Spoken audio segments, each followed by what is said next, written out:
everybody. We're getting started soon. Oh, did you hear us? They can hear you now. Yep. Yo, what's good?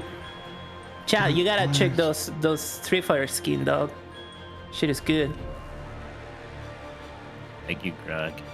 I'm so loud. Why am I so loud? There we go. I think my internet should be permanently better, Jeff. Ooh, that's I was exciting. watching your stream last Yeah, night. tell me what It looked pretty happened. good. They just came like they shook some wires. No, the guy was like, "Man, your modem's old," and I'm like, "Is it?" Okay, and I yes. thought about it. I was like, "No, I got it when I moved here." Then I'm like, "I've been here 5 or 6 years." Okay. So yeah, we like mentioned the modem. Like, get a new modem. You're like, I got a new router. I'm like, well, what about the modem? So I'm glad it was that simple. Yeah, but I think that was largely it. So Your modem is like coal fuel. what? The USL is coal fuel. Never mind. It didn't land it. Move on. No, I didn't catch that one. Didn't get that one. That's okay. You'll get him. You'll get him in the next time. I get the next one for sure. Don't worry about it. Don't worry. I'm on the up and up over here, brother. Oh yeah. Okay. All right, there's that. That's not the right dock. Let's get last. Fire got it. Nintendogs. Let me get the music Thank you, going. Fire. Man, I need to watch that Frasier show. My God, Yeah, every time it's the isn't it? update. That's probably something I'm gonna do like after Christmas when I have some time. Not anytime. Oh man, soon. you could tell it's like Thanksgiving because every piece of software just put out an update because they're gonna be off for the rest of the year. Holy shit. Okay, what is Frasier. last Nintendogs? Hey, Game Fire, everybody. We're What getting show? set up here. We'll be starting soon. News. Yeah, Mario. You guys can ask about KOTOR. We'll probably talk about it a little bit. So that's whatever you want to if you pay. Well. Do not look at the reviews. Oh man, Steph's got that Pikmin sweater in her rules. Mario, the simple question is, it's very unlikely to come out. I mean, that's I'll just bring it it's out. Answer. very unlikely. Don't worry, chat. I'll do it. Give me the money. I'll get you KOTOR. I remake that game myself. Christian's in need of American dollars these days. Yeah, I'll need it. More than ever. I'll do it myself. Oh yeah, do you need it now? Unreal. Right All right, now. give me a second. All right, we're gonna get started in a second. Everybody, just gotta do something real quick.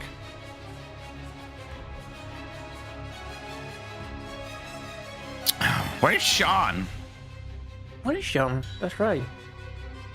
Maybe he went somewhere for Thanksgiving. I think about it. He might just not be in his normal place.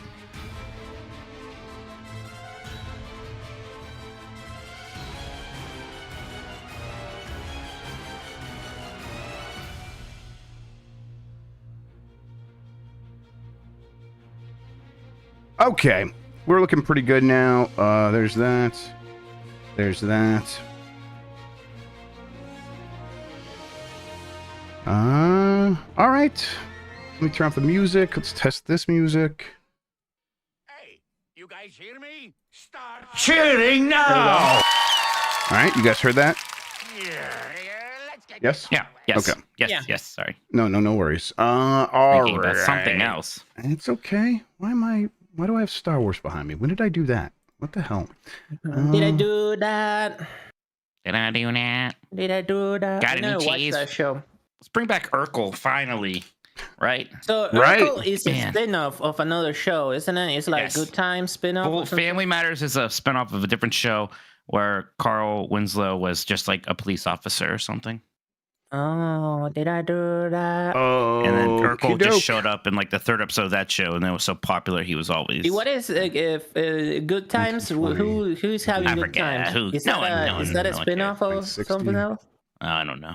It's gotta be 960, right? That's half of 1920. God, Those shows never made Kids their today way would be down here. shocked to learn the cultural stranglehold Steve Urkel had on the U.S. in the 90s. Please don't tell them because they'll be like, this explains everything about millennials. They And I would be- can't handle yeah, that, they're Mike. gonna be like, I can't shocked. handle That's them why they're knowing so that about me. cringe. Okay. They're gonna be like, oh, that's why they're so cringe. They've been hurt. You don't understand. This was important. It was, yes. And it was like, no one was like, I'm too cool. Everyone loved Urkel. All right. Everyone knew about Stefan. Uh-huh. Everybody loved it. It blew our mind. Stefan blew I'm so my sad mind. Those show never made never made their way down here. Like Alf I'm did. so sorry. Huge. Alf, huge. Huge Alf. We got some Everybody Alf loves stuff Alf. to share with people at the appropriate time, by the way. Alf huge. but yes. The nanny huge. We love the nanny. I We made our own I version showed of that the to nanny. them on Monday morning before GMM, so they saw it. Oh, they saw it. Okay, Yeah, good. they did blow their minds. Okay, Oh, I think we're good to get started. Mike, you ready? Yep. All right, I've been bringing the camera. Sorry about that, everybody. Let's count it in and get going. Starting let's in. do it. You ready? You're recording, Christian? I am ready. All right, here we go then. 5, 4, 3. Hey, you guys hear me? Start cheering now! Yeah, let's get this over with. Yeah.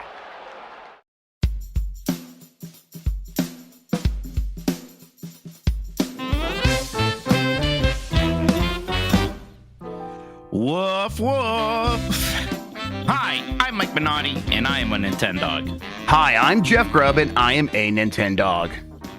And we are the last of the Nintendogs. Today, Jet Force Gemini. Pokemon will never die. And GameCube hidden gems. Why? Because since I realized things were rhyming, I tried to keep it up there. Hi, Jeff. How are you doing, buddy? Woo! I don't know. I'm doing. Last time I saw you, you're looking a little rough. Yeah, that's right. Here's the last thing I remember. I think you got sent upstairs to get the bedding because you're like, I don't care if I get sick. It's just grub germs. So I'll go get the bedding for Windbag and set him up downstairs. And you're like, you just hang on, buddy. You also said we played Mary Kate and Ashley. I broke Dan. And I was just like, Yes. I smiled to myself. I turned back over and I slept till morning. That game actually was hurting Dan to the point where I felt bad that other people were like, don't feel bad. He's Do not done feel this bad. to a million other people. 1,000,000%. And he revels in it. But it really did destroy him. He had nothing. He couldn't stand it. It was incredible. I went up to one last time before I went to bed to make sure you had like an alarm set up for your Yes, airplane. that's right. Yes, thank you. I had not set an alarm when you did that. And I was like, I'll get it. So I'm glad you said something because it was like, okay, Mike will be disappointed in me if I miss my plane now. So I'll be disappointed in you, Jeff. I'll be concerned because yeah, you'll but be you sick gotta and understand the way my ADHD brain works. Like external pressures from people is way more effective than anything else. Like that actually makes me feel like doing stuff. So I did get up. I made my plane. I also got the cops sent to Dan's house. That was pretty fun. Did you hear the alarm go off? I don't know. No, I did not hear it, You which slept through apparently it. surprised Dan. Well, the cops were alerted. Dan, like, Yeah, they were on. texted his security He said thing they were to on their way to the house. They didn't actually show up because he got to tell That's them. more on Dan. Dan didn't tell you about the alarm system. The night before when he was talking about walking, going out the back door, he mentioned the alarm system. But I'm like, okay, well that's the day when no one's leaving. Like he knows. He had it written down in a doc. Like Jeff Grubb, airplane, 10 a.m. Like he knew. So I'm like, okay, clearly he's not gonna have the alarm set on the front door because I need to walk out it. He knows that. And then I walk out of it, and it's like, into the pen. Dan! And then the dogs freak out, and so he couldn't hear me anyhow. And so the alarm went off, and I'm like, I'm just going to leave. And I heard him turn it off with his phone. But yeah, it was all good. I had a good time sleeping all weekend. I hope so. I felt bad, Jeff. But fortunately, we were able to make the stream. You guys did great. You guys did a really good job. It was like, you promised things, and I show up, and I'm like, I might be getting people sick, and that's all I've accomplished this weekend. And so, we felt a little guilty, but you guys just did it. You guys killed it. Thank you. It was a lot of fun. Thanks to everybody who joined us, but big thanks to Dan for that was a lot of stuff to set up. It was a lot of pressure on him. Very hospitable, just a very good host, him and Bianca. Very good host. Yes. Very, very good. So. I think I like Minneapolis a lot, by the way. I didn't get to see a ton of it, but Mall of America was fun. Yeah. And then on my last day before my flight, Dan took me to that Matt's Bar, the home of the original Juicy Lucy. And, I was like, okay, I'll eat the gimmick burger. Sure, it's a cheeseburger. Why not? Jeff, it was. He said he mentioned, and you like texted me back. You're like, yeah, it was very good. But he's like, it changed your life. Yeah, I gotta be honest. I haven't stopped thinking about it. I've been watching YouTube videos. I was gonna ask, have you been watching YouTube videos to figure out how to make it? No, I don't want to. I don't want to make my own. Okay. Never. That's their thing, and it's special holy. that way. Yeah. I'm gonna get one next time I go for sure. It's just like it's this little bar, like almost just like it's not very big. You walk in, there's like a long bar. The kitchen is just this one guy at the end of a bar with one griddle and one fryer, and that's it. And he just has all of the patties on there. All the food is coming from this one guy. It was the most beautiful thing I've ever seen. God, it was amazing. And like, it's not, you think, oh, like melted cheese or whatever, but it's not just that, because all of like the burger juice and stuff is in there too. So it's like, it's almost more liquid than gooey. It's not a gooey Lucy. It is a juicy Lucy. It's juicy. I couldn't believe how good it was. It had like an incredible crust on it. It was just really simple but perfect. God, it was the best burger I ever had. It was the best burger I had. I am completely converted. I am now a Matt's Bar Juicy Lucy devotee, which means I'm immediately getting flooded by some of the other Minneapolis people. Like, actually, this one's better. Yes. I don't know. Whatever. I haven't had it, but don't believe you. I didn't eat anything for 30 hours. So I was like, oh man, I would have liked to have done a Juicy Lucy, but it's like that was not going to be a good idea. Even at that point when I was feeling better, I was like, no, I need to just take it easy for a bit. So next time I will make this happen eventually, especially with you building it up so much. Go. Yes, 100%. We will literally make a meal together. of it. Yes. It was so funny because like Dan was like, so like he's like, I don't want to like oversell this thing, whatever, blah blah. Then I was just like, was blown away. God, we were sitting right next to like a picture of Barack Obama being there too, so that was funny. Why not? I loved it. God, it was good. Fries were like a big basket of fries, just perfect. God, like a restaurant that like does like two things. That's the best that thing is in the the best world. kind of. I agree. Rich coming from the guy who loves the Cheesecake Factory, I know. Well, listen, do two things or do 2,000 things. Don't do this bullshit like hanky-panky in the middle stuff. Exactly. None of this cowardly bullshit. Yeah. All right, Jeff, let's get to some Nintendo news here. It's not exactly a super busy week. It is Thanksgiving week. And hey, on the top here, guys, no Game Mess decides this week. We normally do it on Thanksgiving. We're not going to do a show on Thanksgiving. We're not going to try to worry about squeezing it in around Thanksgiving when family and friends are in town. We're just going to take a week off. Sorry about it, but we'll be back. Don't you worry about that. There's obviously a lot going on, but appreciate you for understanding. If you don't understand, just, find it within yourself to find the understanding. I think it's somewhere behind the lobe. Mike, real quick, we got a super chat from Uncharted Wolf. Is it okay if I do that one real quick? Because people are going to keep asking about it unless we talk about it. Yeah. Oh, did Schreier also have a KOTOR report that I missed this? Okay, yes, it just came out. He said that he talked to two people at Saber, who's the studio it moved to, and they says they're still working on it. Now, he also says he has no idea if it ever comes out, and he seems pretty skeptical of it himself. And this is, I think, still mostly in line with what I've heard. Now, I assumed because Sony had, I don't want to say like Sony has completely pulled out support. I'm saying Sony wants nothing to do with it, which I definitely have heard that multiple times now. Sony wants nothing to do with this thing anymore. And this game does not happen without a partner like Sony. I have said this now on Game S Mornings and Bombcast. So if anyone was listening to those shows this week, you've already heard this. And again, this was me like trying to clarify because I kind of figured something like this could happen. I mean, somebody working on KOTOR at Saber could mean trying to find a partner. That's even, right? Almost exactly what's happening, Mike. Is that like these? If they are working on it, it's with the idea of, well, listen, we've done some work. We have ideas. We would love to make this happen, and Lucas wants it to happen. But Lucas doesn't want to pay any money to make it happen. All of Lucas's game projects right now are done with the idea of we will find a partner to make it, and we're going to find a partner to pay for it. And if that is the same partner, great. If it has to be two different entities, like it was in this case, where it was going to be entities, where it was going to be an Embracer studio, and then Sony was going to be the publishing partner and have an exclusive, and they were going to foot most of the bill. That was ideal. That's Lucas loved that. But if Sony is not going to do that anymore, this game is still going to need a partner. Embracer's not going to have that money. So it's like, well, okay, well, maybe EA could come back in. No, EA doesn't want anything to do with it either. At least they have not over the last 5 years when this project was available for them to do something with. They wanted nothing to do with it then. So, yeah. Go ahead. What are you going to say? Don't you think this landscape has changed? I mean, so... an old school RPG series that had 2 installments then went dormant for a long time. That sounds like something else recently from this year that just released a 3rd installment, and it was bigger than anything had ever been before. Do you really think KOTOR should go the remake route? Should they not just do a KOTOR 3, find a really good partner, maybe throw a lot of money at Larian, maybe. I don't know if that's a possibility. But I'm sure a KOTOR remake could be really good. I'd still really like it. I think I'd rather see the KOTOR 3 route personally.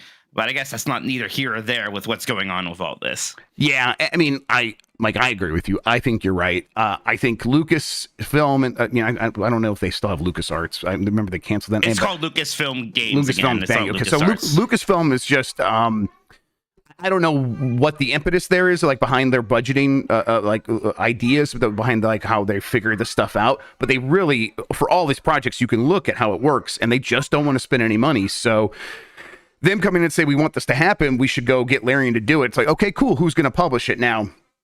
Every one of my mentions on Twitter, people here are going to be like, Phil Spencer, Xbox. They would have had the opportunity. I mean, maybe they do still step in. I have no idea. Zero idea if that's a possibility. As it stands right now, this game is very unlikely to happen. I tried to skim Jason's story real quick. Reading it, none of that changes that fact, I think, as it stands right now. This thing is, the chances of this actually manifesting are still very, very low because the money is not coming from anywhere. Listen, I love Saber Interactive. Saber Interactive, one of my favorite studios. I think their Witcher port to the Switch is a miracle. I love SnowRunner. That was my game of the year. They turned that weird little franchise into a real video game at a certain point, and I love that stuff. I can't wait for Expeditions from them. They're a busy studio. They have a lot going on. I've heard they got another project coming up that's actually going to be pretty cool. Mike, remind me to tell you about it after the show today, because you'll actually care about that one. So they're a busy studio. They're also a very talented studio. I totally believe that they think they can make something that is worthy of someone coming in and dropping that money. But it's a tough thing. Those kinds of things happen all the time, and they never go anywhere. So don't get your hopes up that this is still going to come out at some point right now, because that's just not what this story is. All right. Thank you for that, Jeff. And thank you for that super chat. Actually, that was from Wolf. Uncharted Wolf. Thank you, Wolf. Thank you, Uncharted Wolf. Guys, you want to send in a super chat about anything, we will answer it during the show. I see a few here already. Thank you all so much. And if you're watching live, please do hit that thumbs up button. Helps more people find the show. We always appreciate that. To the Nintendo news, Jet Force Gemini. That's a weird thing to say. Jet Force Gemini is coming to Switch NSO in the U.S. this December, coming out in Japan on November 30th. Thank you. Alongside GoldenEye. Jeff, interesting for a few reasons. First off, we are actually getting this technically before all of the pre-announced N64 games. We still don't have 1080 on there. That's the last one, though, right? There's not. That's the last one, I'm pretty sure at this point. And then also, because this is another Rare game. We've gotten like a couple Rare games on there before, but getting Jet Force Gemini is good news for people who are still holding out hope for some of the other big, rare, heavy hitters like a Blast Corps, Donkey Kong 64, Diddy Kong Racing, Banjo, Tooie, or even Perfect Dark. Pretty neat, Jeff. What do you think about Jet Force Gemini? Is this one that you are excited about? Yes, I like Jet Force Gemini. I was a huge N64 person at the time, and of course, every Rare game was going to get my attention. This is a well-made game that definitely has some of that Rare DNA? It has the Rare DNA, but it's that overscoping that Donkey Kong 64 is guilty of. It's not as bad as Donkey Kong 64, but it's like they have a game and they make it big and then they make it too big. And that's definitely Jet Force Gemini. It is too big in a lot of ways, but the core of it being like this third-person shooter on the N64 that actually plays pretty well. I mean, I say that if we send any of these kids listening back to go play that on a real N64 controller right now, they would literally fucking die. But at the time, it was like pretty cool stuff, and it worked pretty well. And you'd be a dog in a spacesuit. Yeah, you're a dog in a spacesuit. I think the kid characters that are alongside the dog, that trio, it's actually like ants or something. Yeah, they're fighting ants. Yeah, and the ants kind of blow. It's not exactly Earth Defense Force, but they kind of blow apart in a really satisfying way. It's a well-made action game with then really good adventure elements. And it's inspired some recent spiritual successors that have been pretty okay. So yeah, I'm a big fan of this one. I'm glad it's coming back. Yeah, me too. It wasn't exactly like my favorite Nintendo 64 game, but it was always a fun one. It was always interesting. And it's like one of, if you'd like ask me to start naming Nintendo 64 games, I would probably name this like within the first 20, maybe 10. So yeah, it should be on NSO. Agreed.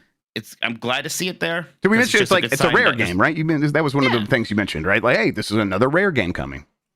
Yeah, exactly. So, because there's so much in Nintendo 64's library, let's hold up by those rare games. It's Yes. really important to keep adding them because, like I said, there are a bunch that still should be on there. Gosh, it's gonna be. How psychotic would it be if when Donkey Kong 64 gets on there to be like, we're gonna 100% Donkey Kong 64. We're gonna do that for content because we hate ourselves. That would be truly gross. Kind of amazing. Yes, though. and it would be irresponsible. But I do a lot of irresponsible things for work. So yeah. Yes, chat, come up with a good name for that. If we did that. All right. So that's fun. The Pokemon COO. It's funny that Pokemon has like a COO to me, by the way.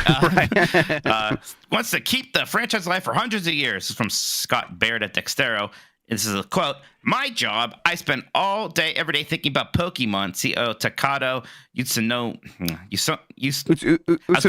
it confidently, Mike. Yeah, just say it confidently. I just said it this morning. Is it Utsunomiya?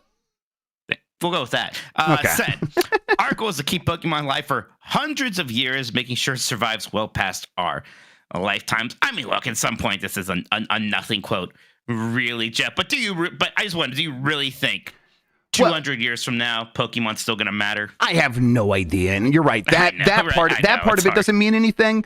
But we talked about this on the Bombcast today, and the kind of the angle I was interested in is like, do you think because he's thinking in terms of hundreds of years and this franchise outlasting everything, that could have like a detrimental effect on like what the franchise needs right now to be better? Because it's like, to last for hundreds of years, you're going to need kind of an infinite number of Pokemon, because eventually the copyrights are going to go up on some of these Pokemon. Like we're talking like 90 years, but still, like that is well within that time frame he's thinking of. So you're going to have to keep making more and more and more and more. And maybe the franchise would be better off if they focused in on like the things that were truly the best Pokemon and kind of slim things back in some ways. And I don't know. I just don't want them to be thinking in these terms when they could just be making better Pokemon games right this second. Yeah, I don't know. Look, it still kind of floors me that they got away with Scarlet and Violet as much as they did, Jeff. So I'm kind of like, they can get away with anything. Yeah. They're just going to keep making a new game every few years with 100 new Pokemon. Pikachu's going to be the first president that isn't a real thing. He's going to be President Pikachu. There you go. Yeah. Right, because people used to write in Donald Duck as a protest. Yeah, also, exactly. people are going to protest, do Pikachu, and it's just going to happen. Pokemon Go to the polls will actually be president. Pokemon Go to the polls. It's so hard to say because media as we know it hasn't even really existed for about 100 years, right? Like we just got to the point where Steamboat Willie is going to be 100 years old at some point this decade, right? Yep. So this stuff is still all kind of new. Who knows? Who knows what people are going to care about 100 years? Who knows what the world's going to look like in 100 years? Obviously. Yep. But I mean, by then AI will be making better things than Pokemon every second. You want to be able to handle it, Mike. Yeah, you're right. It's gonna be fantastic. Thank you for bringing up my Mickey Mouse public domain thing. Oh yeah, sorry about that. My bad. No, it wasn't your fault. Because damn ass, like, I bet Mitch is excited. And you're like, no, he's not. He doesn't like that. That is like people get mad at me. They get really mad. You're like, I have no control over this. Guys, you don't have to get mad at me. My opinion doesn't matter. But like everyone's, I do have people like, it's going to be a good thing. I'm like, yeah, Winnie the Pooh's already public domain. All we got was some really bad horror movie. Yeah, it's fantastic. It's really helping out the creative community right now. But hey, Sherlock Holmes got a lot of good Sherlock Holmes in there. So hey, Sherlock and gnomes. Yeah, maybe we'll get a retelling of Mickey Mouse with garden gnomes. Okay, listen, just because there's bad ones, Mike. And what was that? What was that one with Will Ferrell? That was all right. Never mind. You're right. You won. You won. Okay. You happy? Yeah, well, we need more Mickey Mouse cartoons with bad gay jokes. That's what we need. Just don't bring up fucking what's his name's accent in his Sherlock Holmes movies. Robert Downey Jr. Robert Downey Jr. Yeah. That would really seal the deal. What is his accent? Well, I'm bringing it up. Yeah, what is that It's accent? just bad. It's like It's just made up. it's like he just tries to sound Myth. fancy. He just tries to sound fancy, and that's his British it accent. sounds fancy. Yeah. I think it's the same accent he used when he was Charlie Chaplin. Yes. Legal I bills. think actually. Yeah. Yeah, that's it right there. Or when he was Yeah. Dr. Doolittle, I think as well. Oh, no one's seen that movie, Jeff. Come on. I'm sorry. You're right. Bad reference. Bad ref, everybody. Mario Kart 8 Deluxe drops out of the U.S. top 20 games chart for the first time. This is from Liam Doolin. I didn't even at notice this Nintendo when I Life. looked at the chart, and it's like once someone pointed it out, I'm like, oh my god. Jeff, the 78-month streak is over. Mario Kart 8 Deluxe has been in Circana, formerly MPD Group's top sales for every month since its arrival in April 2017. While he can't confirm it, industry analyst Matt Piscatella says it's likely an all-time record. Jeff, does this surprise you at all? I mean, there is DLC still coming out for Mario Kart. Like last wave was pretty recent, but I mean, there are just so many big games coming out this year. I guess it was going to happen.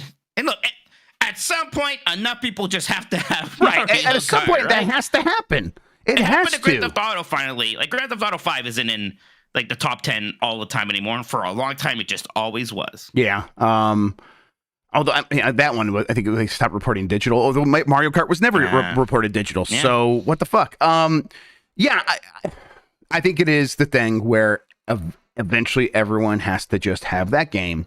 And yeah, they're selling a ton of new Switch hardware still in a lot of ways. But I think a lot of that's going to people who might already have a Switch or a Switch in the house, and they're already going to own Mario Kart. So here we are. I think we have finally reached this point where Nintendo will realize they could release a new Mario Kart. We've done it, everybody. Wow.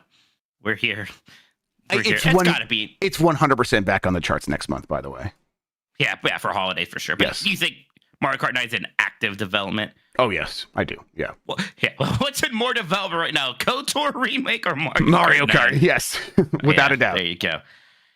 All right, that's it for the news. Why don't we take a little break, Jeff? We'll come back. We'll look at some super chats. How's that sound? Sounds good to me. Good, then we'll do it, I guess. Well, shut up. This is a break.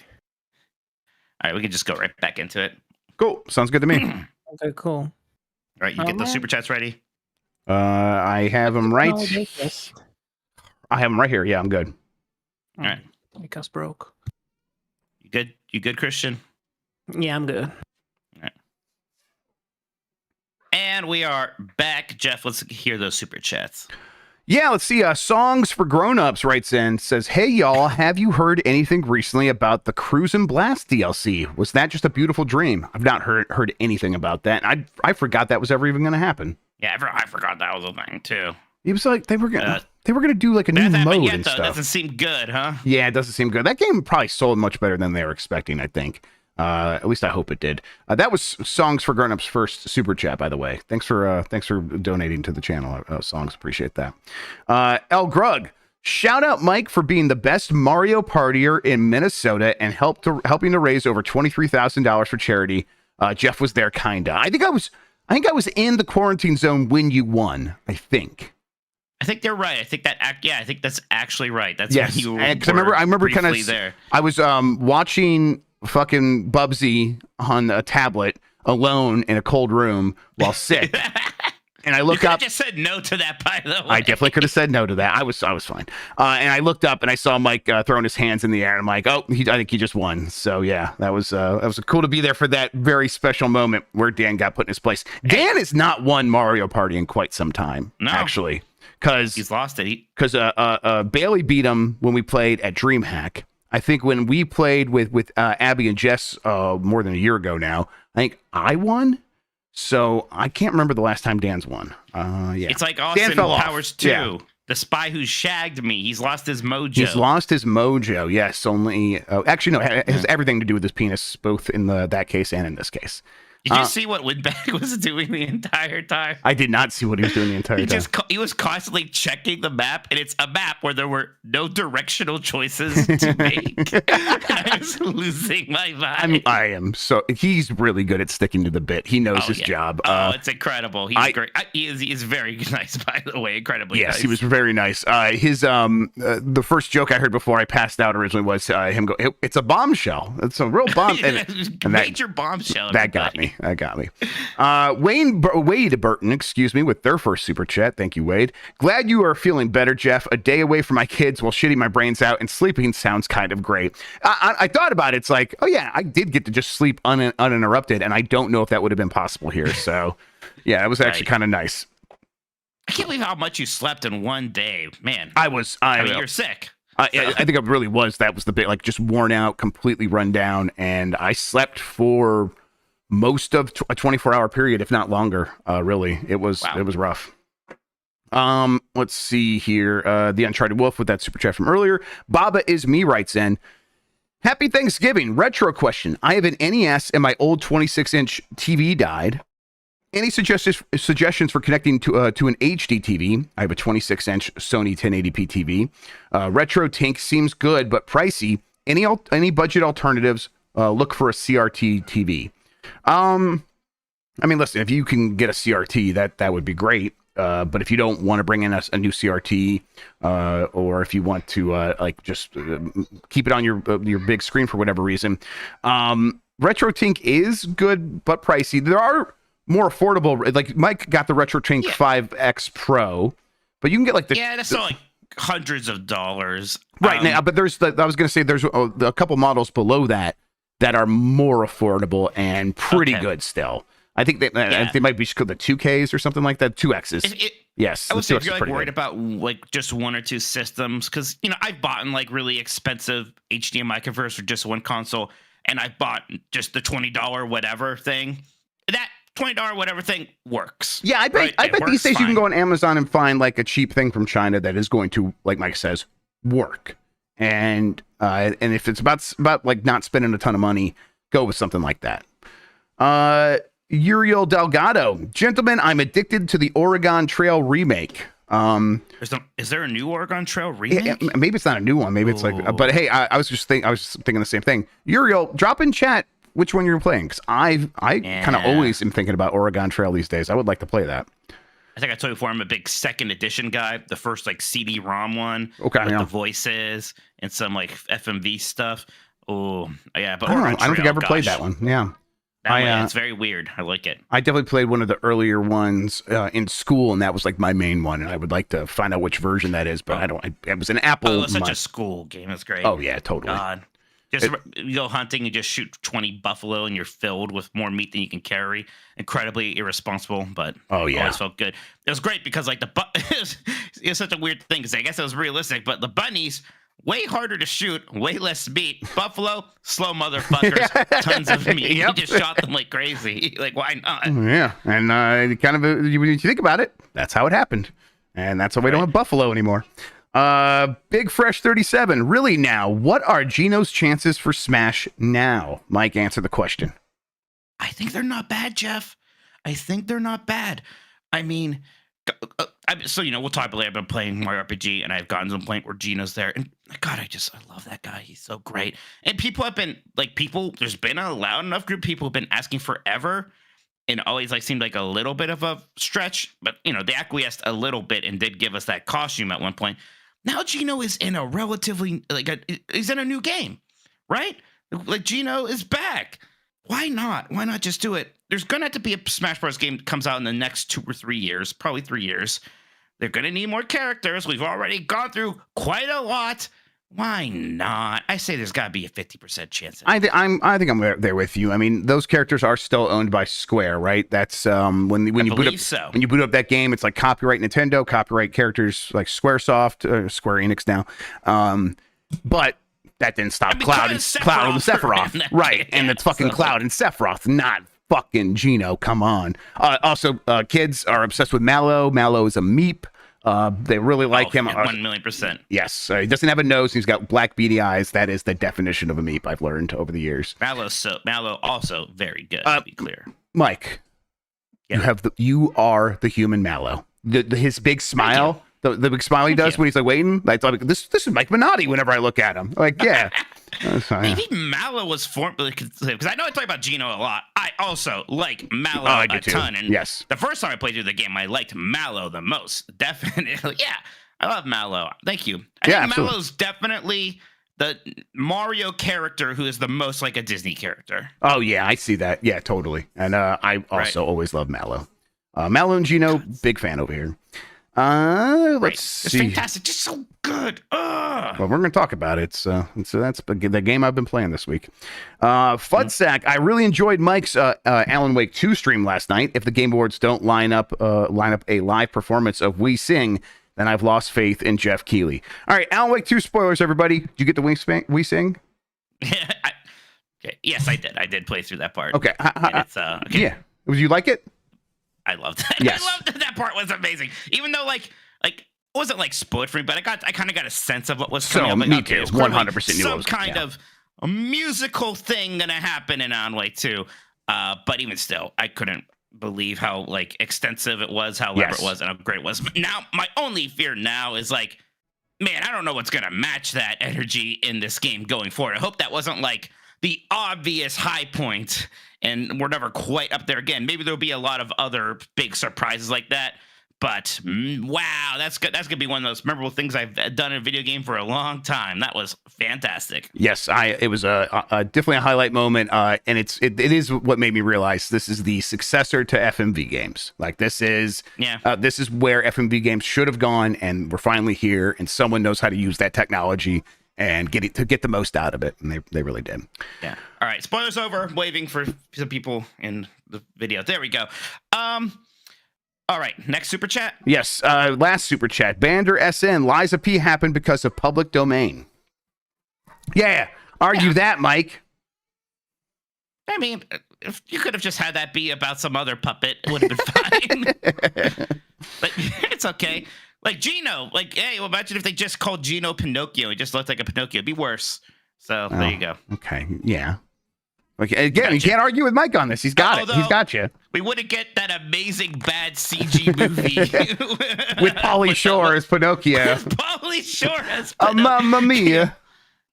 Talking puppet. Yeah. Yeah. I think we did get another one.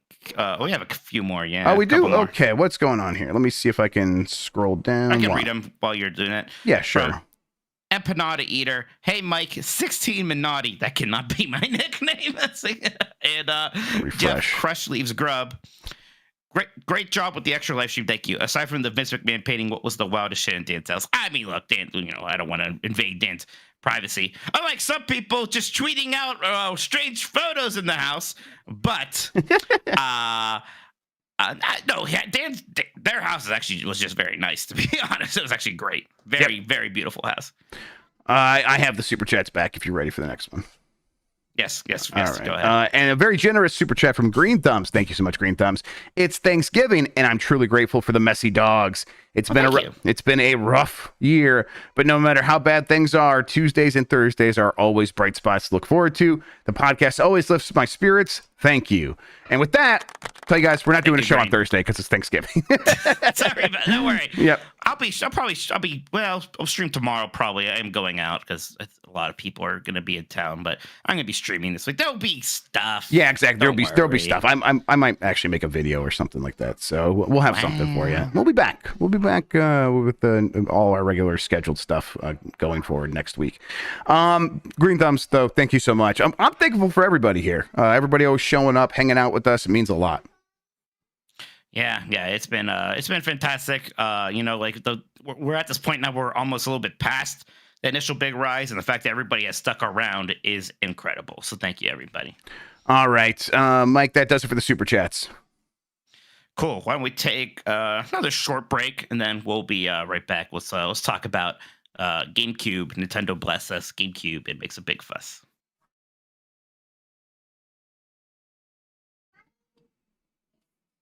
I think Christian's dead now too. Christian. No. What? It was weird that Shiv over says, okay, yes, let's go. Yeah, that sounds good. He didn't say anything, and he made me laugh. Well, I thought it was I'm funny. glad I'm funny got to you. I'm glad I Yeah. amuse you. You amuse Clown. me. Yeah, you're a funny clown. Yeah, I'm Amuse glad me I'm a like a funny clown. clown. All right. Let's see. I can take us back in if we're ready. I am I don't even know ready. what's going on anymore. All right, then we got. And we're back. Jeff, we've been talking about Nintendo hidden gems. We are now at the GameCube, one of my favorite systems. Absolutely. So I'm excited to talk about this. Again, with a lot of Nintendo systems, it's hard to think about hidden gems. GameCube's been gaining so much attention in recent years. But still, there are certainly underrated games, which is sometimes close enough to hidden gem. Is there anything that you're thinking of specifically, though? Yeah, I mean, the one that always comes to mind for me first is one I like. I know that it repulses you, but Ultimate Muscle, Legends versus New Generations. It's an Aki sort of that those N64 wrestling people made a GameCube wrestling game, and it was based on that anime, and it's a ton of fun. It looks really, really good. It's just a good multiplayer game. It's got great anime voice like announcing, where they actually just they have really good shouts when you're doing stuff, and it makes it feel like you're part of the cartoon. I have a good time with that. It's like one of the games we played earliest when I joined Giant Bomb. I had some people play that, and now there was some characters in there that are problematic now, but it was made in Japan, so it's their problem, not ours, is how I look at it. I mean, you play Punch Out, that would never stop you. That's exactly right. I'll play all those punch outs and punch all those stereotypes. I don't give a fuck. Yeah, it's a really good game. One that you even as a GameCube collector, I'm not sure if you would add this to your collection because you do not like the way these characters look, right?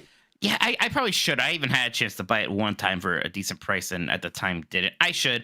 I just those characters are so hideous to me. It is like my least favorite character style I've ever seen, are these ultimate muscle freaks. I just can't handle the way that they look. It's a good show too. It's on archive.org if you want to watch it. Incredible. So my first thought is probably almost more underrated and hidden gem, just because Wario World somehow it kind of baffles me how we have this 3D Wario game, the only 3D Wario game. It's on GameCube. It's made by Treasure, which everyone loves, and it's very good. Its one fault is that it's short, which, I mean, you can ding it for that a little bit, but people ding it a lot for that.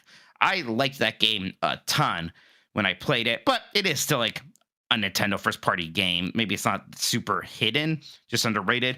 Hidden gem, and I talk about before all the time, that Disney's Extreme Skate Adventure, which you think would just be some bad Tony Hawk clone, but it's literally made with the Tony Hawk engine. It is just basically a Tony Hawk game with Disney stuff in it, so it's super fun to play. So yeah, I'll say Disney's Extreme Skate Adventure. I think it's a good one. I think you had me play that one, right?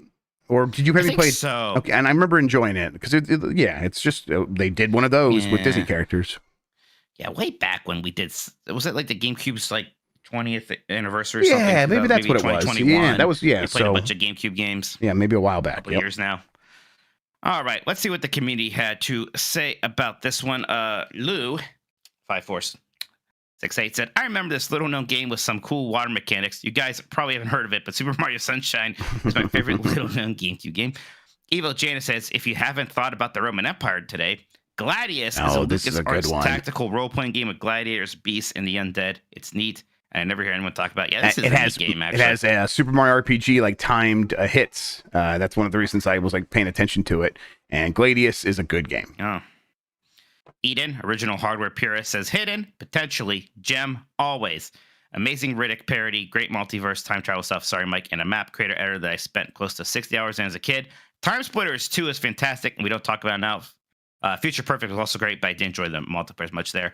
I want to play Time Splitters 2 and Future Perfect some point. I disliked the first Time Splitters so much that I never played the sequels. And my understanding is that 2 is significantly better in every way. So at some point I'll do that. Adam Juice says Bloody Roar Primal Fury isn't the most hidden gem, but it's definitely a gem. Any game that lets you transform to a man/elephant hybrid and lay a beatdown on a chameleon man is GOAT for me. Even though there's no GOAT character, sadly. I actually had this one as a kid and did like Bloody Roar Primal Fury quite a bit. This was, especially since, we had Soul Calibur on GameCube, but there wasn't like Tekken or Virtual Fighter or Dead or Alive or a lot of those other 3D fighting game series. So Bloody Roar did fill in a bit of a niche outside of Soul Calibur 2. It was a good game. Yeah, this is one where it's I think the cover art made it look so cheap that I was like, oh, this has just got to be a bad version of the Bloody Roar series. It's not very yes. Not very good cover art. You're right, but no, it's a fun game. Jackie G says GameCube is whatever. Wow. But hey, I learned today that the only 4 label and PAL territories is slightly curvier than your pretty little triangles. Yeah, look at that. That's fucked up. He's showing me this. I don't like it. Whoa. Yeah. Alex says the GameCube was the hidden gem all along. I somehow never saw or heard of the console until the Wii had already released. Wow. My brother got a PlayStation 2 after the N64, and none of my friends had GameCubes at the time. Man, that's sad. I feel bad. Yeah, you were abused. I want you to know. You got to talk to your therapist about this. Yeah. Ben JC says the Mario baseball games are just not talked about as much as they should be. Super fun. Talk about Mario Superstar Baseball. I did finally pick this one up myself. We should play this. I mean, my favorite sport is baseball. It's weird. I've never, outside I think of a Target demo kiosk, I've never played this. So yeah. We should make a time to play this. Mr. Boris says Worms 3D was a fun game for the GameCube, and even more so playing it multiplayer. Got a lot of entertainment out of this game.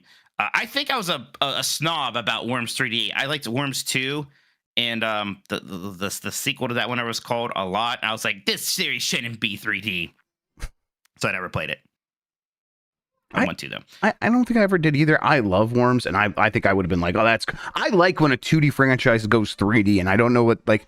Because when things change up in other ways, I don't like it, but going from 2D to 3D just seems natural to me, and I'm like, oh, I can handle this. Sure. Isaac Clark says my favorite GameCube hidden gem is the eject disc button. Cute, oh, yeah. Not many people know about that. Lenny Cool Dick Denver says, if Capcom is so back as the Minotti who doesn't know how to eject GameCube to say, why can't I play Beautiful Joe on my Switch? Hashtag AJ Super Z. Wow. Beautiful Joe is very good. Very good. Oh, yeah. I love Beautiful Joe. I finally beat it for the first time thing last year. Just super fun. Slane says, after watching the hit internet sensation Four Swords Fiesta, I gotta say it is The Legend of Zelda Four Swords Adventures. It's probably one of the least played games in the series ever, so that makes it a hidden gem among Zelda games, right? So much chaotic goodness. I hope in the future the connectivity compadres will ride once again. I don't know. It was getting to me, Jeff. Like the first 2 episodes, Dan broke Mike this is fun. In that. Dan, yeah, like oh, Dan's gonna not be like this the entire time we play. It's funny. No, he can't help himself. Yeah, just can't help himself. It is literally the scorpion and the toad. Like he is 100% the scorpion. He cannot. It is his nature. Right. That's why somebody was talking about D&D, and like I think Dan was like, once again, like maybe I'll play it. I was like, no, you won't, Dan. It's like, oh yeah, maybe this time. I was like, no, you're not gonna play Dungeons and Dragons, Dan. There's no way you'll like it. There's no way you'll take it seriously. There's no way you'll understand like meta choices or like there's no way you'll understand the concept that you know something that your character shouldn't, so you can't act on it. There's no way. Yep. There's no way. Very nice guy, that Dan. Velocity Prime 1 says, honestly have no idea how this one holds up, but I have an incredible soft spot for Robbie King, I think Ribbit King, a game where you play gold by flinging frogs over the course. Oh, golf. I bet golf is a type of there. Golf by flinging frogs over the course. It's a truly bizarre experience. A game I wish incredible kept because I can apparently sell for a pretty penny these days. Yeah, look at this Bandai's Ribbit King. Okay. Yeah, I'm gonna check this out. Haas says going to double down on Time Splitters 2. Mike, you really need to give this a go. I will. I definitely want to get Time Splitters 2 and then play through it. I'm sure I will enjoy it. Jamie H1224 says, try to think of an exclusive, but couldn't, so I'm going to go with Second Sight, one of the 7 out of 10s of that generation I remember enjoying. Haven't played it since, but I know THQ owns it now, and I have it relisted on Steam, so maybe if there's a lull over the holidays, I'll see if it still holds up. Second Sight, I don't know much about Second Sight, Jeff. Yeah, I think I always conflated it with Geist, and then I was like, oh, no, I meant Geist. Yeah, right. And I do think about Geist a lot. Oh, of course. Shoji Ko says Chibi Robo, such a weird little game, super fun platforming as well, a bit hard to come by nowadays, and has seen its price spike because of it. Yeah, Chibi Robo was the $250 game I bought that didn't seem all that bad because then I bought Cubivore that same day. Right. That's how you cushion the blow by spending even more money on other stuff. Yeah, Chibi Robo is one, like, it got pretty good reviews, and I'm like, oh, it's an exclusive for my GameCube. I should get this, and I was like, all right, I'll go get it and play it. And I've still never played this game. But you have it? I had it for a bit and then I sold all my stuff. That's right. Yeah. That's what you told me about. Yeah, I had that. I had a bunch of those. I had the fucking $500. I had Cubivore. You had Cubivore. You had hits, right? Yeah, I That's had funny. it. I just sold it for not nearly $500, but it's like, yeah. Probably not. Nah, Chibi Robo. I wish I would have given that one a shot.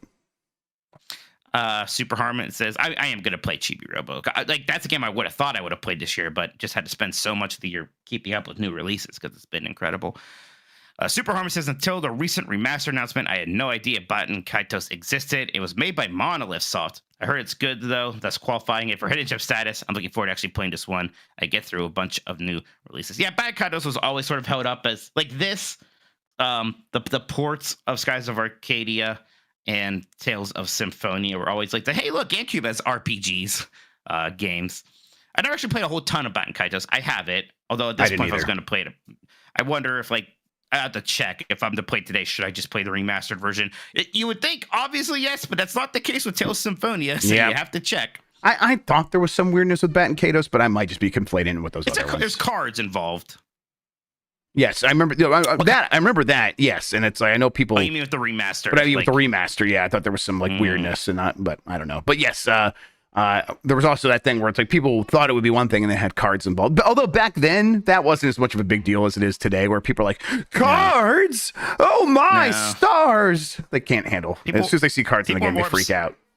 And people were, I don't even know if they're upset. People were more taken aback when Phantasy Star Online Episode 3 had cards, just because it's kind of, out of nowhere. Yes, well, that was very different for the, then it's a direct sequel. It's like, man, if you're going to... people kind of just liked it when, like, Chain of Memories did it and Mega Man did it. Yeah, people didn't mind cards. It's fine. Yes, back then it was mostly okay.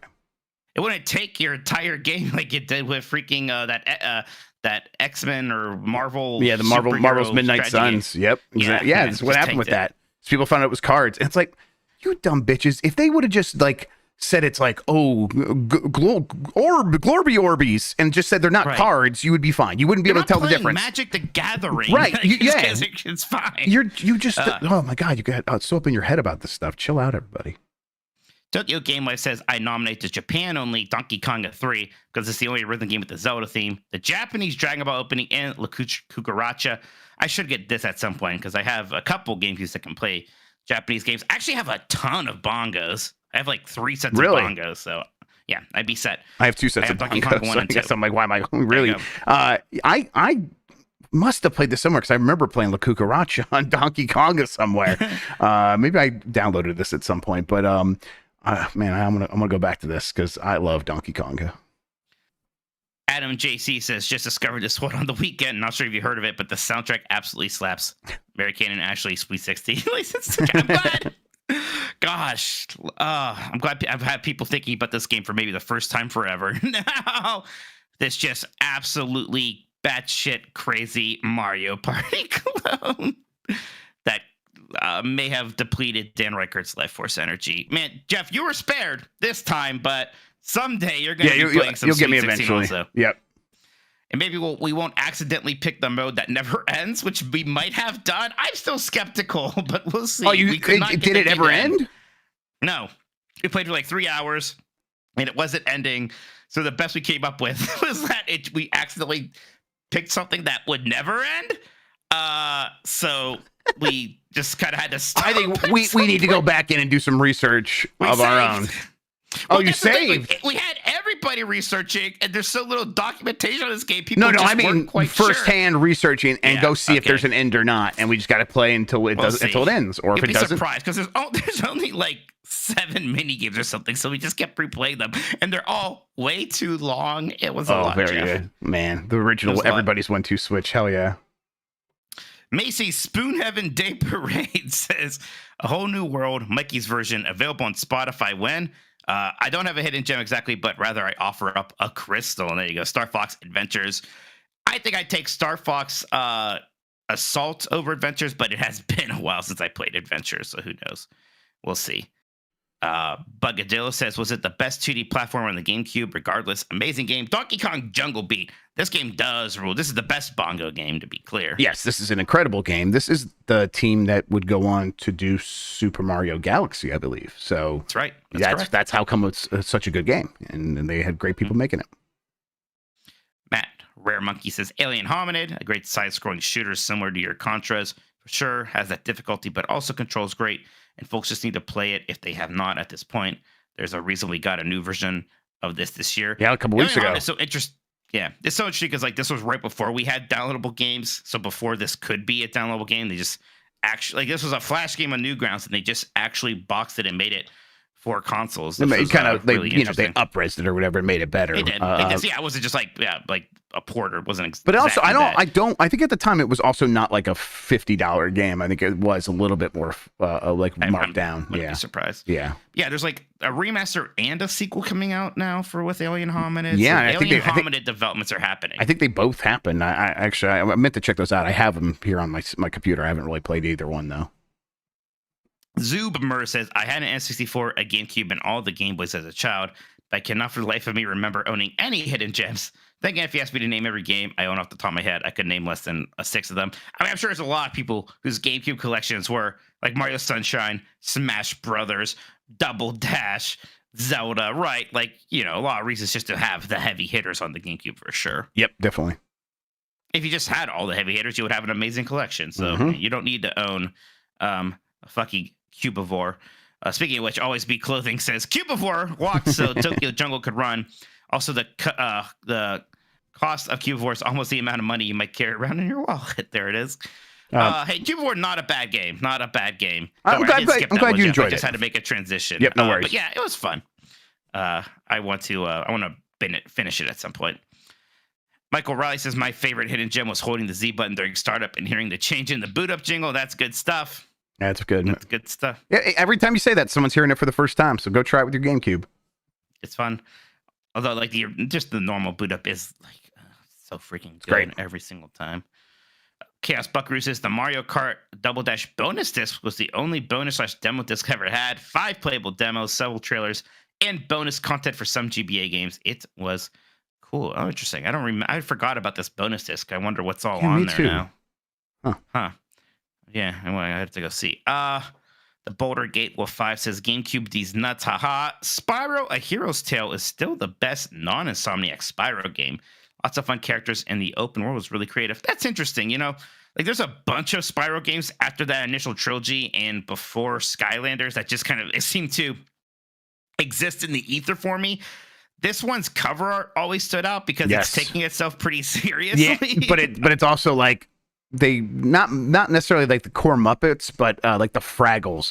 They aren't Fraggles, but they have Fraggle energy. All these other characters on here, right? Well, like I recognize this like freaking Cheetah or whatever from Spyro 2, and he was like a coward, and seeing him like posing in the front dramatically with a bow and arrow is amusing to me. And the squeaky penguin from Toy Story 2 over here, yeah, absolutely. Right. There's no care. Where's the crystal of the group here? Why is it? Look at this sausage party in Spyro: A Hero's Tale. Am I right?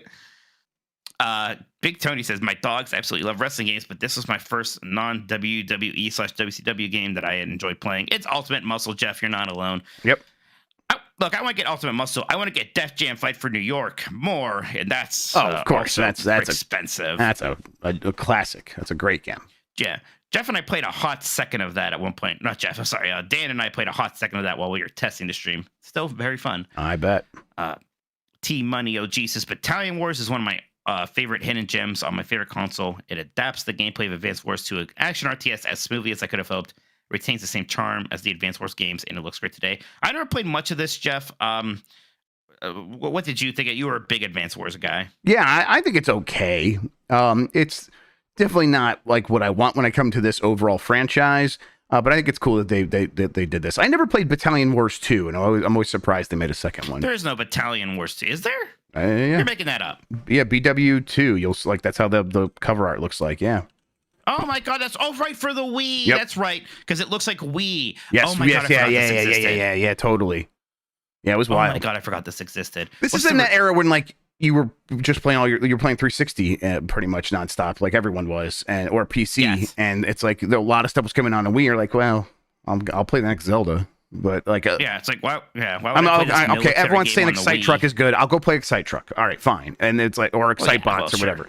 but it's like Battalion Wars 2, I think probably didn't get great. It probably got like 7s, and it was very easy to ignore Wii 7s.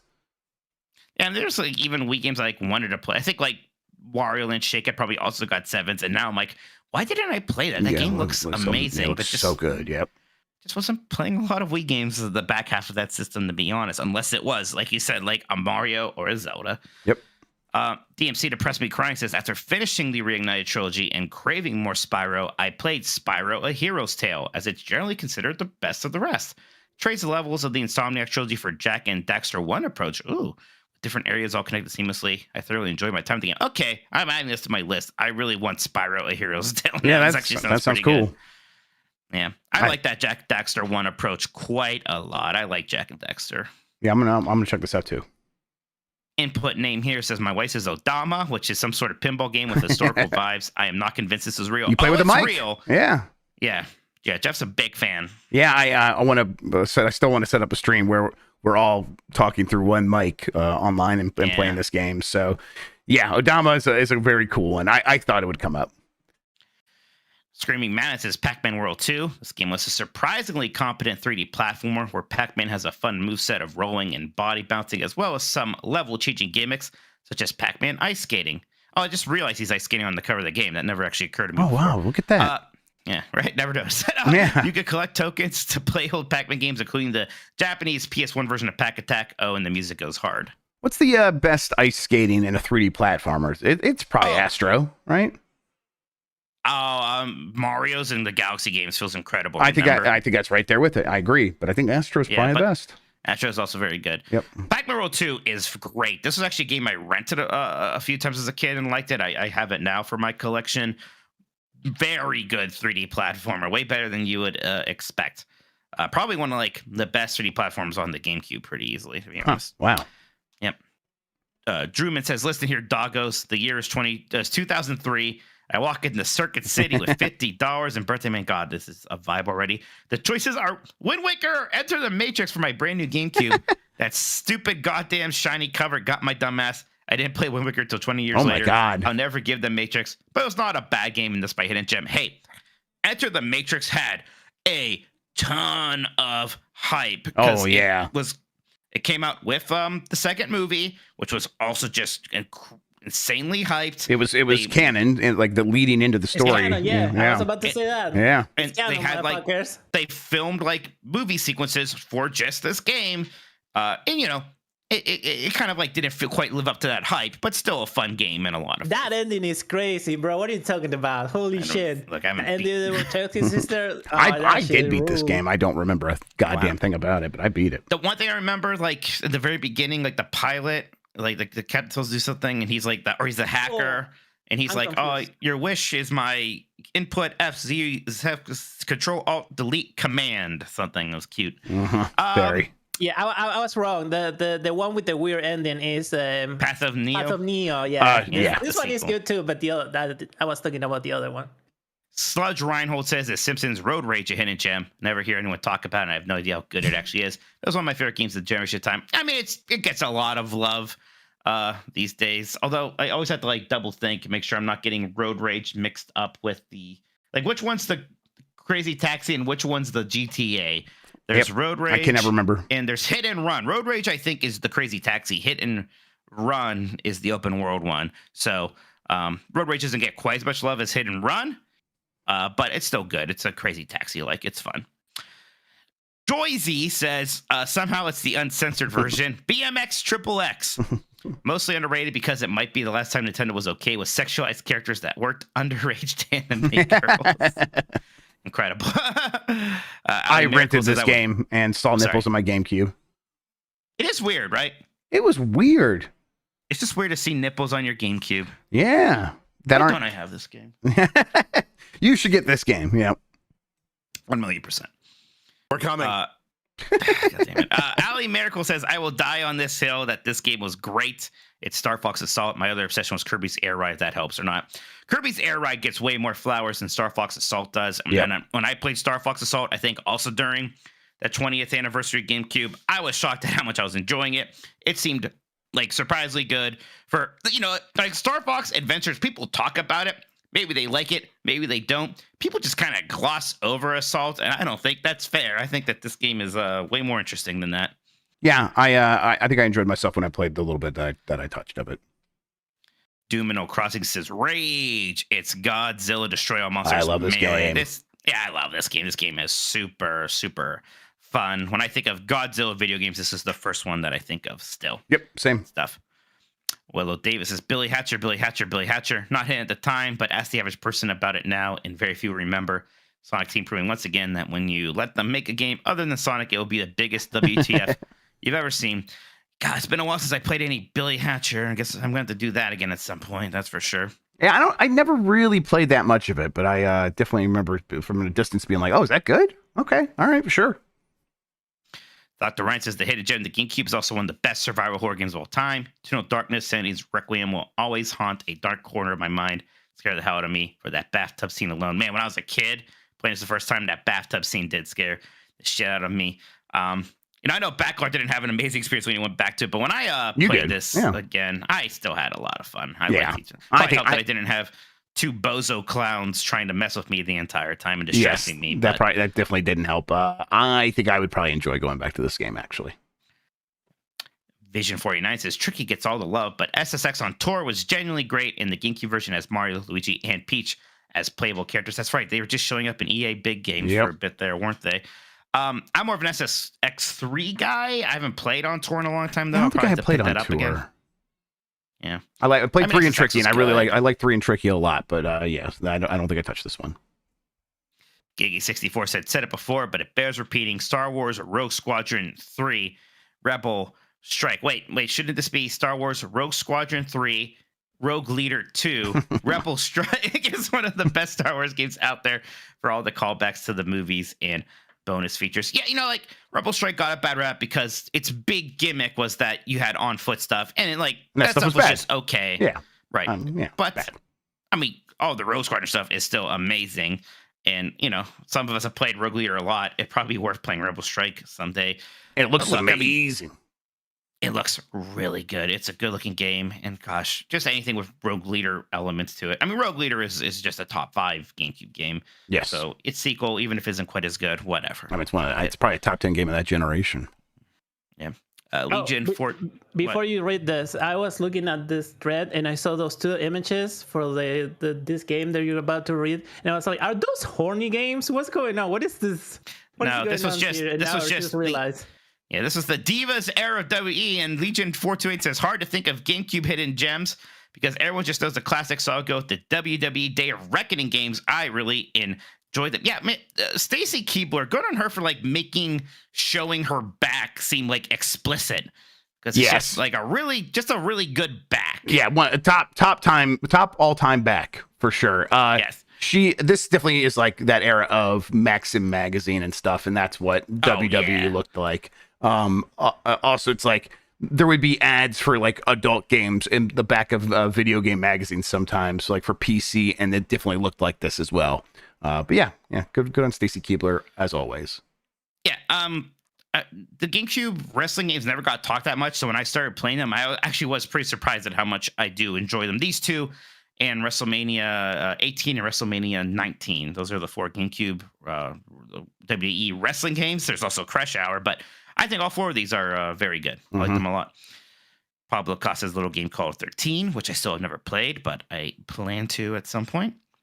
Beefhammer says, this is just my reminder to Mike that Wario World exists. Hey, I'm there. If he already said it, I don't notice Killer 7 sound because it seemingly has sold poorly on every platform. Killer 7 can count. Yeah. Sure.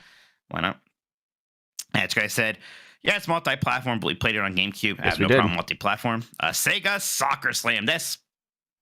I like Sega Soccer Slam. I never played that much Strikers growing up for some reason, but me and my brothers, we played some Soccer Slam. Another game with just a ton of stereotypes, racist caricatures. yes, but I love this game too. Played a ton of this game. It must have got really good reviews or something for me to have picked it up. I bet it did well in EGM or something. But yeah, Sega Soccer Slam. I played a ton of that. Freshly Streamed Game says secretly the best multiplayer on GameCube. It's also Godzilla Destroy All Monsters. Very good. Keywork says, this is more than one, but I'm going to put over the 007 EA games on a pedestal. These games are some of the coolest of the licensed games heyday. People talk about Nightfire a bit, but the others are a good time too. I honestly think they would make a good series on Giant Bomb. Yeah, that'd be fun. Yep. What would you call, like... Been thinking about that for a while, yeah. Yeah, just like the 4 007 GameCube games. Like, gosh, is there a GameCube? Wait, Dan already play one. Yeah, what? Okay, we could have we could have Jan play it, and we could call it Asian Under Fire. I told you he was going to say something fucked up. I told you, Chad. You should have waited. God damn. Oh, I hope Chan is wrong. I'm gonna text that to Jan right now. Oh my god. That's incredible. I was gonna say we have to make sure GameCube's a part of it. No, never mind. That's hilarious. Asian Under Fire. Beautiful. No notes. I mean, I don't endorse this at all. How dare you? Days in Man 2 says, still mad at the Def Jam Twitter for teasing a sequel to this. It is Def Jam Fight for New York. Classic. Gosh, it was fun game. Just simple. I played the shit out of that game. It was like that and NBA Street and a bunch of the other ones. Those were like some of my most played non-Nintendo games on the GameCube. It's interesting that Def Jam's not EA big. It's just EA Sport or EA Games. It's not even EA Sports. Huh. Mm-hmm. Zelda Blowout says, while NFL Blitz and NBA Jam rightfully received the majority of the nostalgia, Midway's release of MLB Slugfest and NHL Hits were excellent arcade sports games. Perfect way to spend a night, hang out with friends while committing violent atrocities on the playfield. You know, I'm pretty familiar with the street games, Jeff, but I haven't played Slugfest or Hits. I might have to check these out. I don't know much about them. I probably played a little bit of them. NHL Hits I definitely played, and I think I tried Slugfest, but like a rental. I didn't get much into it, but I bet these ones would be great to go back to. Yeah, I mean, come on. I definitely have to try them out. I'm going to throw them on my list. Probably can't be super expensive either. Hammond of Texas says, XG3 Extreme G Racing. It's probably my favorite racing of all time. 23rd century motorcycles racing while trying to destroy each other with machine guns, missiles, and other weapons. I've still not played any other game that portrays a sense of speed as well as this game, especially when you go so fast you break the sound barrier and all the sounds in the game fade away. Oh, this looks fun. I've heard of this game, but don't know too much about it, and now I'm super into owning this someday. I mean, I can imagine this game got overshadowed by F-Zero pretty hard. Yeah, I mean, all those sci-fi racers did. Like, I mean, on the N64, there was a couple handful of them that were pretty good, but they weren't F-Zero and they weren't Wipeout, so they got overshadowed. Yeah. And that the same was happening on the GameCube, to the point where it's like, I do remember this game, remember enjoying it a lot, and even I was like, oh yeah, I completely forgot about this. And Spooky Christian says GameCube's hidden gem is the eject button. Hey, someone beat you to that joke, Christian. Sorry. Oh, shit. There you go, though. Well, that was very interesting and informative for a GameCube collector like me. Thank you so much, everybody. He just had you guys do his work for him. Oh, my God. I need more conventions. There's like 3 conventions around me, like all in the same month. I was like, guys, space these out. Yeah. Me, please. But we'll definitely be hitting some more up once it's available. Jeff, let's take one more break. We'll come back, and I think we're going to be talking about some Mario RPG. Sounds good. It's not like I was looking at something else during the podcast, okay? Yeah. I always pay attention to 100% of the podcast all the time. Yeah, sure. I swear to God. Yeah, I know we're not anime. Producer that way. Please pay me. All right, you ready to come back? Yeah, let's do it. Jail for that joke. Okay. It's incredible. We're back. All right, Jeff. Look, you're not on some Bombcast episode with all these Switch haters where you're like afraid to admit you like a new Nintendo game. I'd be like, I like it, but I don't know if other people would like it. So I'm scared to tell you I really like this game. And maybe for some people this will be weird, but it doesn't bother me. But maybe I'm a loser. So having said that, Jeff, how do you get inside my head so much? Yeah. What are you thinking about Super Mario RPG? It's great. It's fantastic. It rules. It looks so beautiful. It is so awesome to be back in this game. I do play it every year, so it is that game still, and that's great because that game fucking owns. It's so much fun. I make the joke every time. It's like, oh, Squaresoft was forced to make a fun RPG by Nintendo, blah blah blah. But boy, the game is just fun, and it goes, and you play for a little bit, and suddenly you're like, oh man, I'm breezing through this section, and and the game's setting up something new, and we're gonna go deal with that. And oh my god, now I'm on to the next thing, and suddenly I'm like in Mole Town already, and I just started this game. It just goes so fast. It's great. I love it. That is definitely what's like kind of sticking out to me compared to even the newer Mario RPGs, especially compared to some of the newer Mario RPGs. Yeah. Or even like, a lot of the Mario RPGs just right through this one. The pace here is so good. It's so fast. It really does just go. You like the first couple hours, you do so much in this game. You're going to meet Gino and Mallow in those first couple of hours. And yeah, like you said, it is definitely still that game. But being familiar with it, anytime there is something new, it stands out to me. Like the little extra introductions that the bosses get, kind of the extra mechanics with the timed hits, the try attacks, which have these really cool animated sequences, and it sets it up really neat the first time you do one. Yep. So it's really fun. So, and even just things like, you have that journal, and it's like, it's just the recap thing, but it's written by Gino or Mallow each time. So that stuff is a ton of fun. So yeah, it's that game, but that game rules, and it still rules here. It still feels so good. And, I think maybe the best thing I could say about this is like, maybe this is just how I would play Mario RPG going forward. Yeah. Which is kind of an impressive feat. Yeah, that they really have done that, I think. The part of me is still nostalgic for the old look, but not. This does a really good job of getting close enough to that without spoiling anything, without kind of losing any of that luster. And then it does have a few benefits here and there. It is real. I don't know. I think the pace of it being amped up even more, and this was already a brisk game. It was a game that you can get into and play really fast. It reminds me of like a really good, quick, short novel in a lot of ways, where it's like you could sit down in this, and by the end of the evening, you could be done with it. And I don't know if this is maybe not a one session game, but a couple of sessions.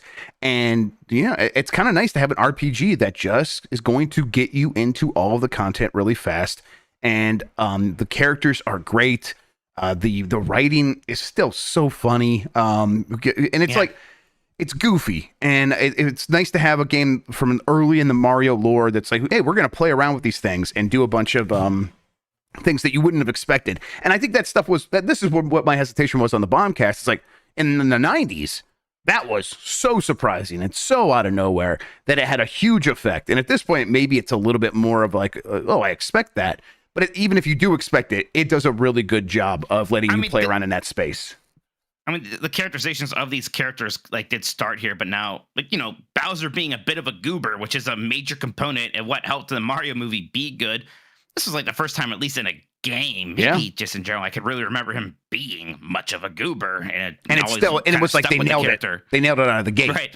Like they got it perfect. So it's great to see that stuff, and all of his henchmen like Goomhilda and stuff having great names. I love that. I love that stuff. So really enjoying myself with this. It's one where every time I pick it up, I can't put it down. It's a very sticky game.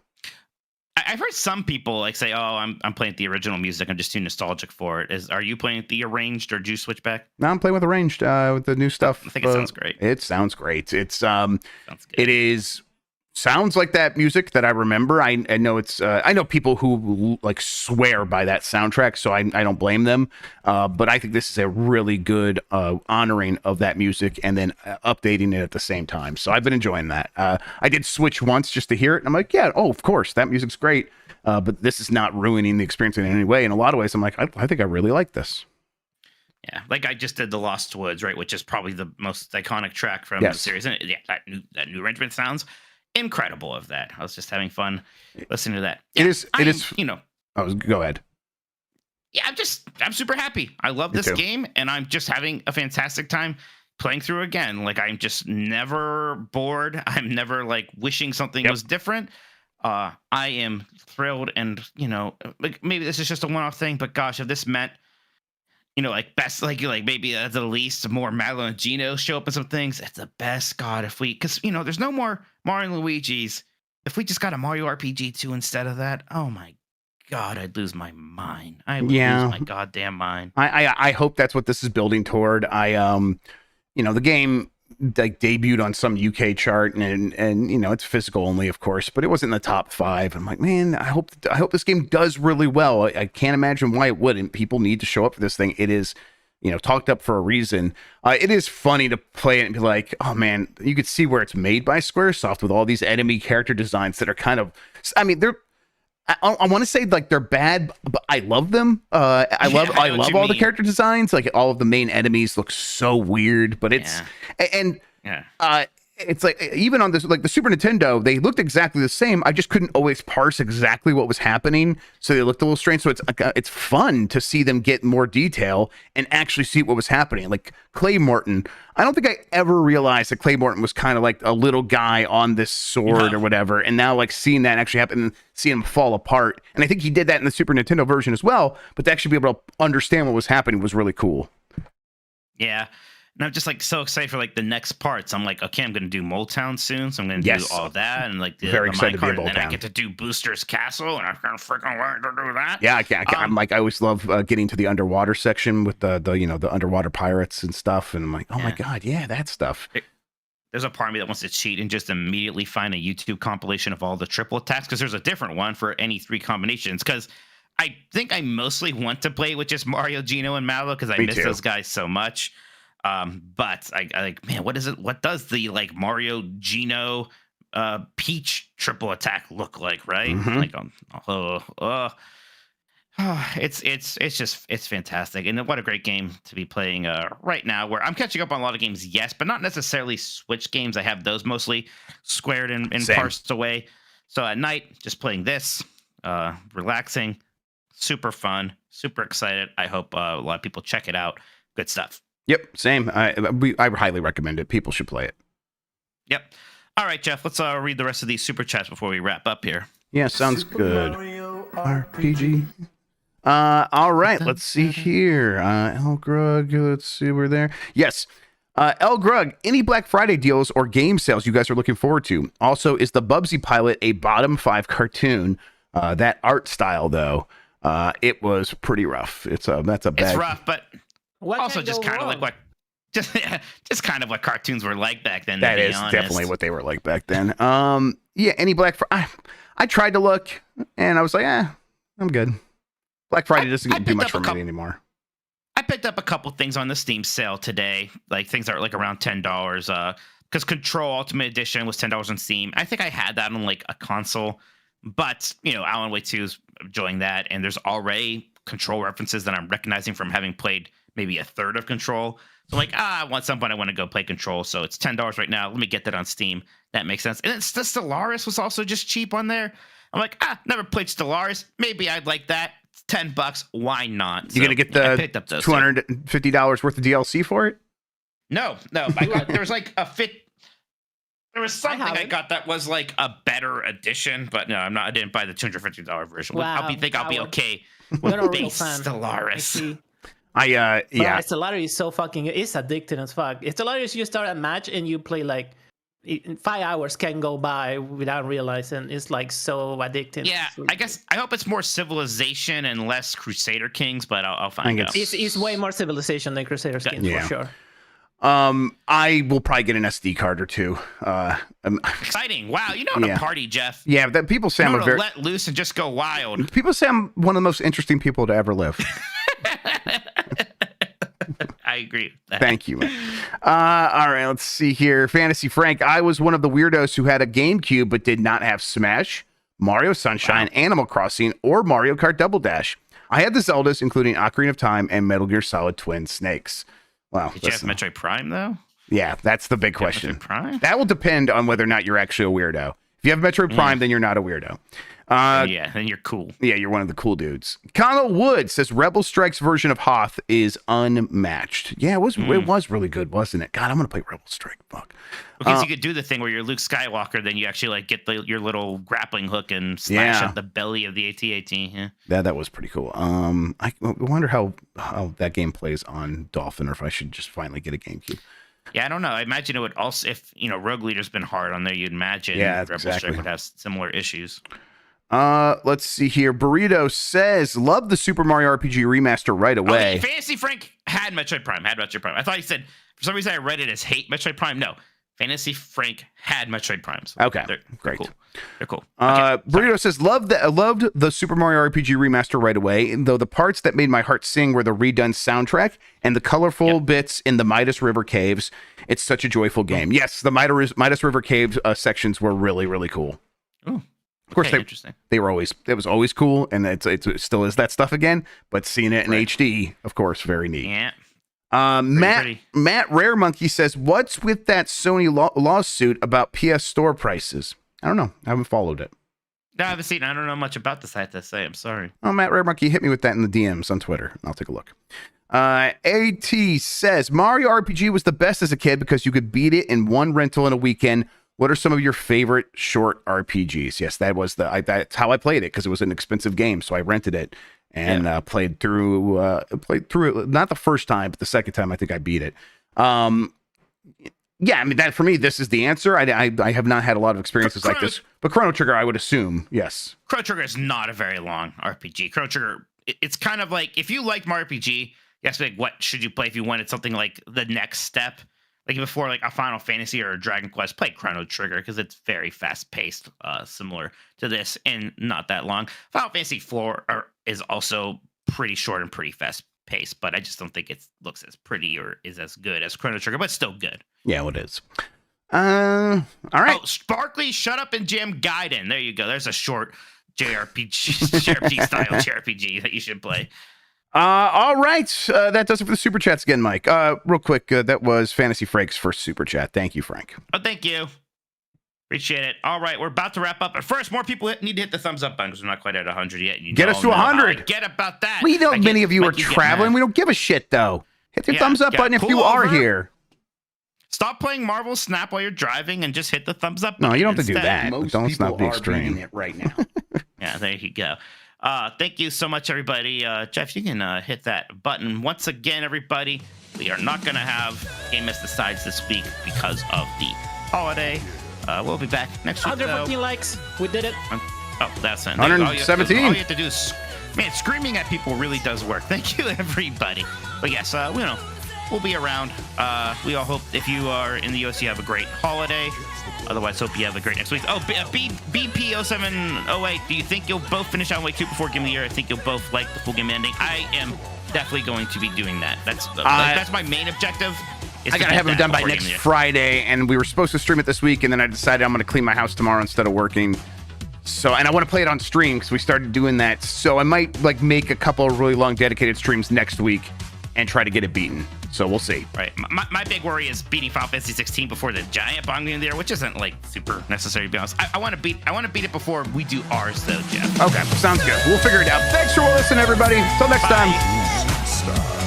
Maybe I'll do it anyways. I'll crunch everybody. He's gonna crunch. Mikey. I have to poop. Thanks, Dan. You can't. Jeff's in there right now puking. You gotta wait. They are going to come for Zelda.